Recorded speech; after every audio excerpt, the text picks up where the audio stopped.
हाँ तो बच्चों, क्वेश्चन क्या कह रहा है? convex lens and a convex mirror. Convex lens and a convex mirror are placed coaxially and separated by distance d. The focal length of both is 20. Point object is placed at a distance 30 from the lens. Then the value of d so that the image is on object itself. इसमें दो case बनेंगे. hit mirror at 90 degree. hit mirror at 90 degree. तब वो retrace कर लेंगी अपने path को. और दूसरा केस बनेगा कि hit mirror at pole. Hit mirror at pole. इसके अंदर रे डायग्राम से समझ में आ जाएगा मैं क्या बोलना चाह रहा हूं. इसकी फोकल लेंथ है +20. यहां पर ऑब्जेक्ट रखा है, यहां पर ऑब्जेक्ट रखा है. इंसिडेंट रेज गई, ऑब्जेक्ट रखा है 30 सेंटीमीटर पे. इमेज डिस्टेंस कितना आ रहा है? v आ रहा है. v is uf upon u plus F.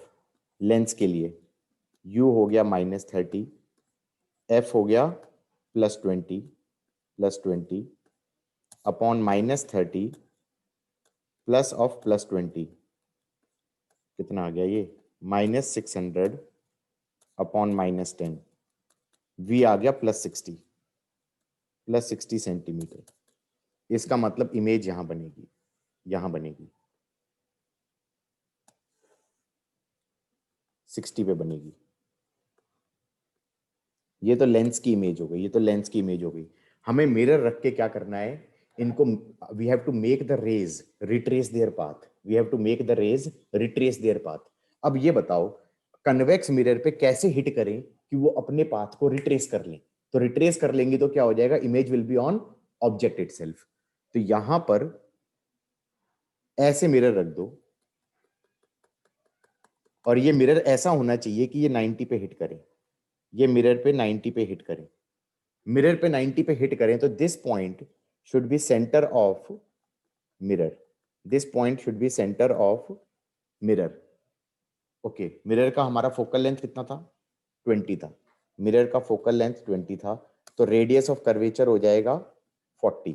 तो ये वाला डिस्टेंस होना चाहिए 40, और ये वाला डिस्टेंस अगर 40 होना चाहिए तो ये वाला डिस्टेंस होना चाहिए 20. तो इसका आंसर d इक्वल टू 20 आएगा. इसका आंसर d इक्वल टू 20 आएगा. ठीक है. इसके बाद क्या होगा? जब वो इस पे 90 पे हिट करेंगी ना, तो बेटा ये रिट्रेस कर जाएंगी, ऐसे ऐसे रिट्रेस कर जाएंगी, और फिर ये वापस वहीं पे आ जाएंगी जहां से चालू हुई थी. ये वापस वहीं पे आ जाएंगी जहां से चालू हुई थी. तो image will be on object itself. Image will be on object itself. तो हमारे पास d की वैल्यू 20 आ गई. लेकिन यही एक ऑप्शन पॉसिबल नहीं है, एक और ऑप्शन भी पॉसिबल है. d इक्वल टू 60 भी हो सकता है, क्योंकि सेकंड केस में क्या है? मैंने कहा था आई के इट के they can retrace if they hit the mirror at pole also. कि भाई मिरर मान लो यहां पे होता, मिरर मान लो यहां पे होता, तो हम ये कह सकते हैं जो नीचे से रे आएगी और वो मान लो एंगल θ1 पे आ रही है, तो वो θ1 पे रिफ्लेक्ट हो जाएगी. क्यों? क्योंकि this will play the role of normal. This will play the role of normal.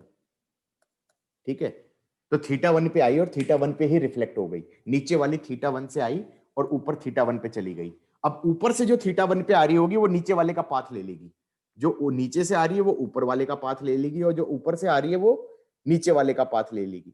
तो एक तरीके से they are not exactly retracing their path. नीचे वाली रेज आर रिट्रेसिंग ऊपर वाली रेज का पाथ. नीचे वाली रेज आर रिट्रेसिंग ऊपर वाली रेज का पाथ, एंड ऊपर वाली रेज आर रिट्रेसिंग नीचे वाली रेज का पाथ. ये बात समझ में आई है कि ऐसे मिरर लगा दिया मैंने,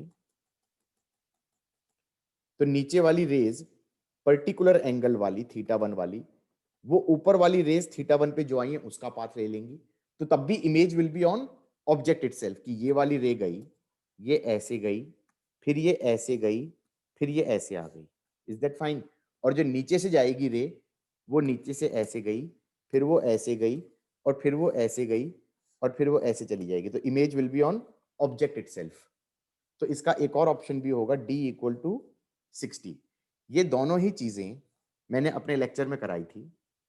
मैं अभी दिखाता हूं कहां पे कराई थी. ये हमारा हो गया वीडियो लेक्चर्स हो गए क्लास 12th की।